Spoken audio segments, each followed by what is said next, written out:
আসসালামু আলাইকুম সুপ্রিয় জাতীয় বিশ্ববিদ্যালয়ের 2023 সালের অনার্স চতুর্থ বর্ষের শিক্ষার্থীগণ, আপনাদের 2023 সালের অনার্স চতুর্থ বর্ষ পরীক্ষার নির্দেশনা প্রকাশ করা হয়েছে আজ 5 জুলাই 2025। আমরা নির্দেশনাগুলো দেখে নেব, তাই অবশ্যই যারা ভিডিওটি দেখছেন তারা ভিডিওটি স্কিপ না করে সম্পূর্ণ ভিডিওটি দেখুন। আর আপনাদের চতুর্থ বর্ষ পরীক্ষা সংক্রান্ত যাবতীয় আপডেট পেতে অবশ্যই আমাদের চ্যানেলটিকে সাবস্ক্রাইব করে রাখুন। তো দেখুন, আপনারা দেখতেই পাচ্ছেন 2023 সালের অনার্স চতুর্থ বর্ষ পরীক্ষার কেন্দ্রের প্রতি বিশেষ নির্দেশনা প্রকাশ করা হয়েছে আজ 5 জুলাই 2025-এ। দেখুন, আজ 5 জুলাই 2025-এই কিন্তু এই নোটিশটি প্রকাশ করা হয়েছে। তো আমরা তার আগে দেখে নেই যে আমাদের গাইডলাইনে যারা যুক্ত হননি তারা অবশ্যই আমাদের গাইডলাইনে যুক্ত হয়ে যাবেন। আমাদের গাইডলাইনে যুক্ত হওয়ার ফি মাত্র 30 টাকা। জাস্ট এই নাম্বারে 30 টাকা সেন্ড মানি করে আপনার পাঠানো নম্বরে শেষের 4টা ডিজিট আমাদেরকে হোয়াটসঅ্যাপে টেক্সট করলেই ইনশাল্লাহ আমরা যুক্ত করে দেবো। তো চলুন তাহলে আমরা নির্দেশনাগুলো একটু দেখে নিই। তো আপনারা দেখতেই পাচ্ছেন যে আমাদের এই যে চতুর্থ বর্ষের যে নির্দেশনাগুলো প্রকাশ করা হয়েছে, এখানে অনেক কিছুই বলা হয়েছে, তবে মূল যে বিষয়টি আমরা মূল বিষয়গুলো একটু দেখে নেব। দেখুন, মূল যে বিষয়টি সেটি হচ্ছে যে পরীক্ষার শৃঙ্খলা সম্পর্কিত অপরাধ, যে অপরাধগুলো আপনারা করলে আপনারা শাস্তি পাবেন, এমনকি আপনাদের পরীক্ষাও বাতিল হয়ে যেতে পারে। দেখুন, পরীক্ষার কক্ষে একে অপরের সঙ্গে যদি আপনারা কথা বলেন, যোগাযোগ করেন, কথাবার্তা বলেন, তাহলে কিন্তু আপনাদের শাস্তি হবে। কি শাস্তি হবে? সংশ্লিষ্ট পরীক্ষা বাতিল হয়ে যাবে। এই যে ক নাম্বার, দেখুন ক নাম্বার রয়েছে 1 নম্বরের মধ্যে, যে আপনার পরীক্ষা কিন্তু বাতিল হয়ে যাবে। এরপরে দেখুন, পরীক্ষার কক্ষে যদি ধূমপান করেন তবুও আপনার পরীক্ষা বাতিল হয়ে যাবে।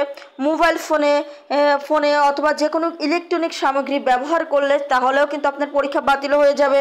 এরপরে দেখুন, দূষণীয় বা অননুমোদিত কাগজপত্র সঙ্গে রাখলে, নকল সঙ্গে রাখলে কিন্তু আপনার এই যে পরীক্ষা কিন্তু মূলত যে বছরে আপনি পরীক্ষা দেবেন ওই বছরের পরীক্ষা শুধু বাতিল হয়ে যাবে।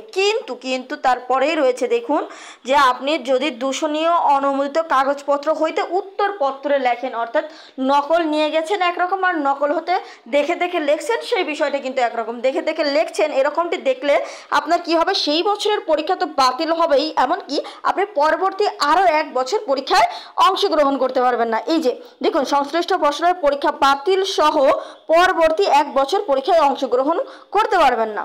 আশা করি বুঝতে পেরেছেন। তাই অবশ্যই নকল হতে সাবধান, নকল নিয়ে কখনোই ধরা পড়া যাবে না। এরপরে দেখুন, মোবাইল ফোন নিয়ে গেলেন এবং মোবাইল ফোন দেখে দেখে উত্তরপত্রে যদি আপনি লেখেন তাহলে কিন্তু আপনার পরীক্ষা তো বাতিল হবেই, সঙ্গে আরও 1 বছর কিন্তু আপনি পরীক্ষা দিতে পারবেন না।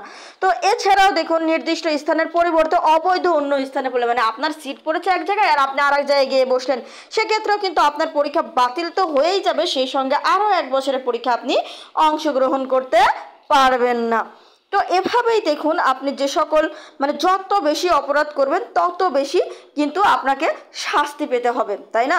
তাই কোনোভাবেই কিন্তু অজুহাত দেখানো যাবে না। যেমন মিথ্যা অজুহাত দেখিয়ে বিশেষ সুবিধা গ্রহণ করার চেষ্টা করলে, মিথ্যা অজুহাত দেখিয়ে বিশেষ কোনো সুবিধা গ্রহণ করতে চান, তাহলে সেক্ষেত্রে 2 বছর পরবর্তী 2 বছর সে বছরের পরীক্ষা তো বাতিল হয়েই যাবে, পরবর্তীতে 2 বছরের পরীক্ষায় কিন্তু আপনি অংশগ্রহণ করতে পারবেন না।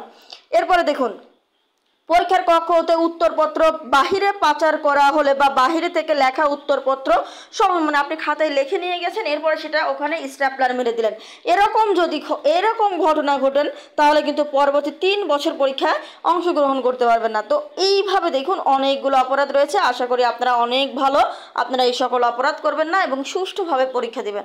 ইনশাআল্লাহ আপনাদের পরীক্ষা ভালো হবে। তাহলে অবশ্যই আপনারা গাইডলাইন গ্রুপে এখনও যারা যুক্ত হননি যুক্ত হয়ে যাবেন। আজকের ভিডিওটি এ পর্যন্তই। ধন্যবাদ।